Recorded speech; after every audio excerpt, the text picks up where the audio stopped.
Bonjour à tous, c'est Gilles Mansillon. Je viens à vous aujourd'hui pour vous saluer dans cette nouvelle lune en bélier. Je viens de faire une petite vidéo sur Instagram, c'est bon, je vais me répéter, mais bon, c'est vraiment la lune de tous les départs, hein. C'est vraiment un grand bouleversement, la complétion d'un cycle. Quand on a un cycle est fini, on peut se poser et attendre la révélation du premier pas dans le nouveau cycle. D'un côté, il y a Chiron, la grande planète Chiron, le grand centaure, la planète de connaissance qui rentre en bélier qui rentre en bélier, donc c'est vraiment, et de l'autre côté il y a Uranus, de l'autre côté du bélier, qui se prépare à partir en taureau, et donc il y a Mercure qui va direct, donc vraiment il faut essayer de profiter de cela pour faire un changement dans notre conscience, pour passer vraiment dans un âge du Verseau, l'âge de la joie, du bonheur, de la libération, de la lumière, la reconnexion. L'âge du Verseau, c'est l'âge des anges, c'est ce qui nous fait sortir de notre boîte, nos limitations. Je vais tirer un oracle pour voir un petit peu ce qu'on peut avoir pour la journée. Alors la plus haute sagesse, c'est la direction. Il faut garder la direction, il faut rester dans la direction du cœur.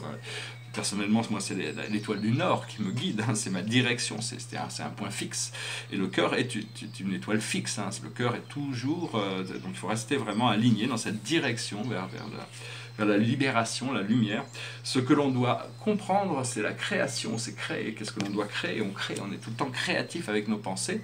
La manière de donner du pouvoir à nos pensées dans le monde créé, pour qu'elles se créent dans le monde physique, c'est notre émotion. C'est une antimatière qui permet à la matière psychique de devenir matière physique, de se transformer à travers... Et donc cette antimatière, c'est la peur ou l'amour, et donc il vaut mieux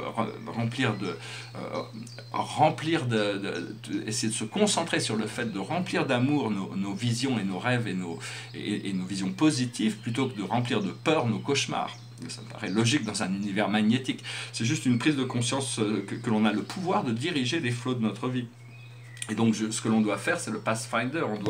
On doit suivre les voies de la vie, et chaque jour, on trouve de nouvelles opportunités. Et le message général pour nous, c'est l'effort. C'est-à-dire qu'il y a quand même un effort qui est besoin de produire, mais enfin, s'il y a besoin de produire trop d'efforts, ça vaut probablement pas la peine. C'est-à-dire c'est généralement des efforts sur les choses sur lesquelles on a un contrôle absolu. C'est-à-dire qu'il n'y a pas besoin de produire d'efforts par rapport... C'est un effort par rapport à notre position interne pour arriver à notre prise de pouvoir personnel. Alors on va tirer une carte pour la journée, un tableau stellaire derrière moi. La carte de la journée, c'est le phénix, c'est la renaissance, c'est renaître de ses cendres, c'est consumer, on se consume et on renaît de nos cendres.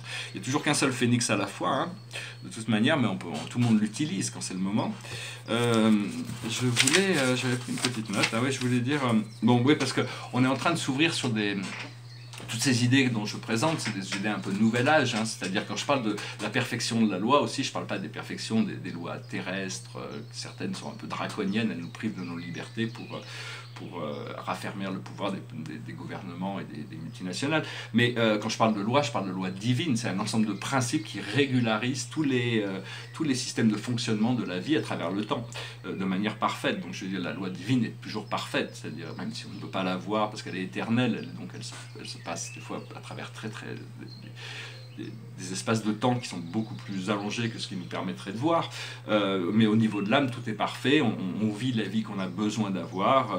Actuellement, ce que l'on doit reconnecter, c'est la conscience de Gaïa. Gaïa, c'est le maître opérateur de tout le programme terrestre, c'est un grand archange de lumière, c'est une divinité extraordinaire, c'est la mère de notre être physique. On doit reconnecter avec notre nature solaire, avec Hélios et Vesta, avec Solaris, Solara. Moi, je reconnais assez bien en tant qu'Hélios, la nature solaire, c'est-à-dire c'est un être solaire. On en est fait de la lumière du soleil et de la matière de la Terre. On est fait d'électrons et on est fait de photons. Et donc tout ça, on prend conscience de notre nature lumineuse. Et puis on s'élève dans l'univers, on pourra découvrir les plans supérieurs, les plans galactiques, au fur et à mesure qu'on arrive à intégrer, à harmoniser cette nature lumineuse et cette nature physique.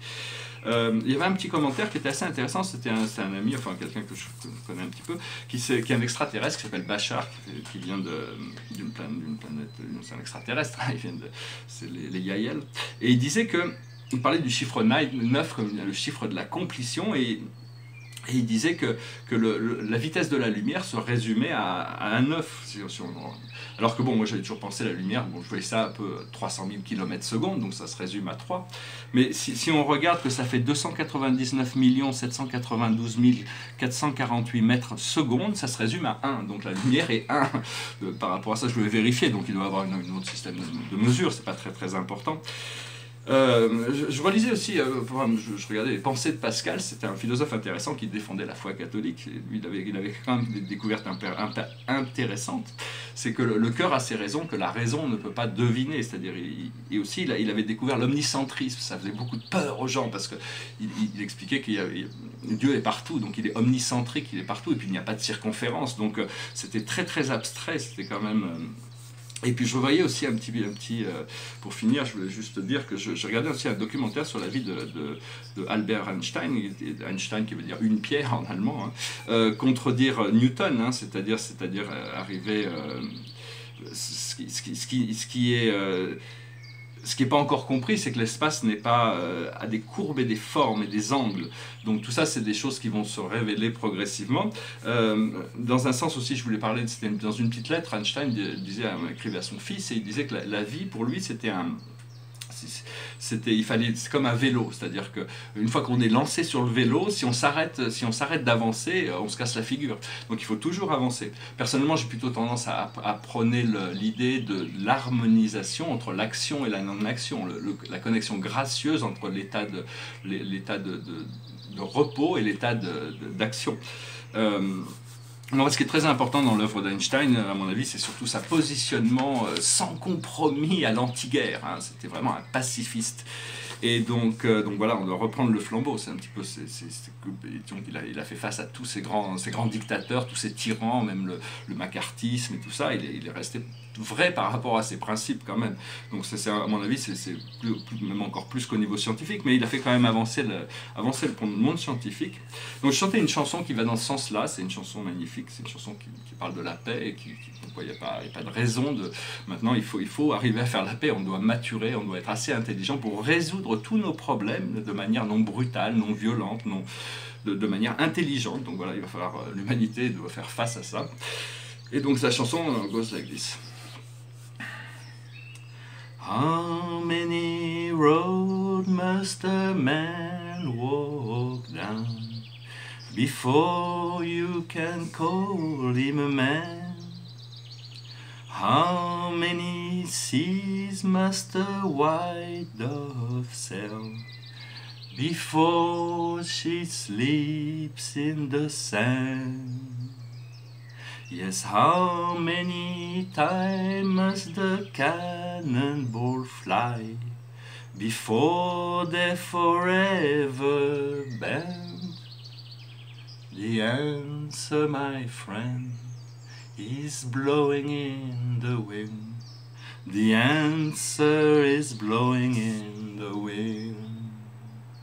Yes, how many years can a mountain exist before it is washed to the sea?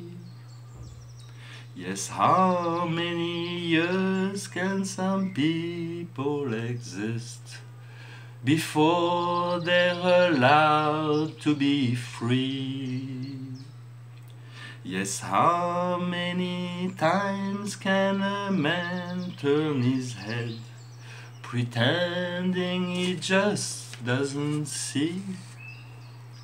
The answer, my friends, is blowing in the wind. The answer is blowing in the wind. Yes, how many times must a man look up before he can see the sky? Yes, how many ears must one man have before he can hear people cry? Yes, how many deaths will it take till he knows that too many people have died? The answer, my friend, is blowing in the wind. The answer is blowing in the wind.